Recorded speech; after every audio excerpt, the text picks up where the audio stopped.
उस्मानाबाद जिल्हा मध्यवर्ती सहकारी बँकेत आपण आज निवेदन दिले, कशा संदर्भात निवेदन दिले आपण?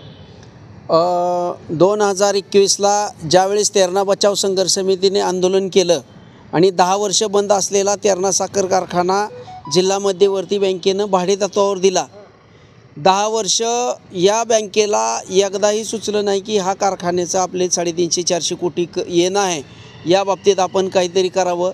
ज्यावेळेस तेरणा बचाव संघर्ष समितीने आंदोलन केलं त्यावेळेस ह्या कारखान्याची निविदा काढली आणि निविदा काढल्यानंतर या जिल्हा बँकेचे कार्यकारी संचालक व व्यावसायिक यांनी ढोकीच्या तेरणा कारखान्याच्या गेटवर येऊन कर्मचाऱ्याची बैठक घेतली व येणाऱ्या रकमेतून 25% रकमेतून जुन्या कर्मचाऱ्याचं सगळं देणं दिलं जाईल असं आश्वासन दिलं होतं.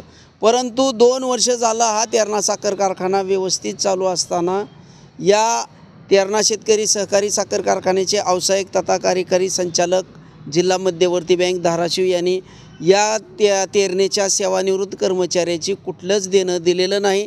आज या तेरणा साखर कारखान्याच्या सेवानिवृत्त कर्मचाऱ्याचे वय 70-75च्या पुढचे आहेत. हे कर्मचारी जिवंत असेपर्यंत तरी यांचे पैसे भेटावे म्हणून आम्ही आज या व्यावसायिक तथा जिल्हा मध्यवर्ती बँकेचे कार्यकारी संचालक यांना निवेदन दिलेलं आहे. आणि फंडाची रक्कम 12 कोटी भैरवनाथ शुगरनं भरून 2 वर्ष झाले, तेही त्याची त्याचाही कार्यवाही अजून जिल्हा मध्यवर्ती बँकेनं तथा व्यावसायिकांनी केलेली नाही. लवकरात लवकर आपण कारवाई करावी. हे सेवानिवृत्त कर्मचारी जिवंत असेपर्यंत तरी यांना पैसे भेटावे. येणाऱ्या 1-2 महिन्यात जर यांचे पैसे नाही भेटले तर जिल्हा मध्यवर्ती बँकेवर व व्यावसायिक यांच्या कार्यालयावर भलं मोठं आंदोलन तेरणा बचाव संघर्ष समितीच्या वतीनं केलं जाईल. एवढेच या प्रसंगी आम्ही निवेदन दिलं.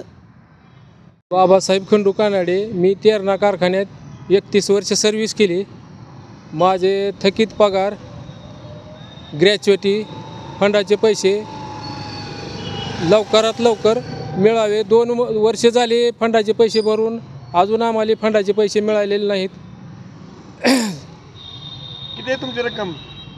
अंदाजे रक्कम किती? अंदाजे रक्कम फंडाची असेल 1 लाख आणि ग्रॅच्युटीने पगार 1.5 लाख, अशा 2.5 ते 3 लाख रुपये माझी येणे आहेत तेरणा कारखान्याकडून. तरी आम्ही हयात आहोत तोपर्यंत लवकरात लवकर पैसे मिळावे म्हणजे आमची चांगली उपजीविका होईल.